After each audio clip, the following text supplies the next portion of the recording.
एक दफ़ा का ज़िक्र है। एक गांव हुआ करता था जहां पर एक आदमी रहा करता था। उसकी नई नई शादी हुई थी। गांव के लोग कहा करते थे कि उसकी बीवी पर चुड़ैल का साया है और वो एक चुड़ैल है, लेकिन वो इस बात पर यकीन नहीं किया करता था।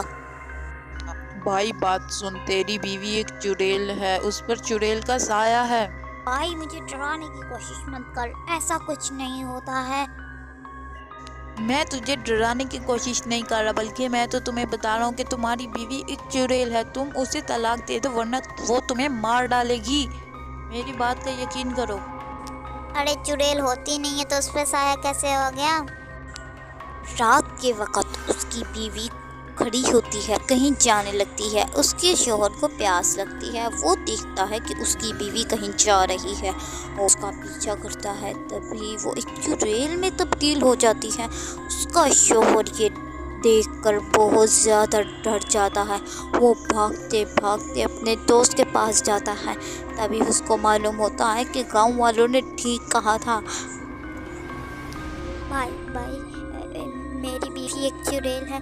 मैं अब क्या करूं? वो मुझे मार डालेगी। अब मैं कैसे उससे अपनी जान छुड़ाऊं? मुझे बता।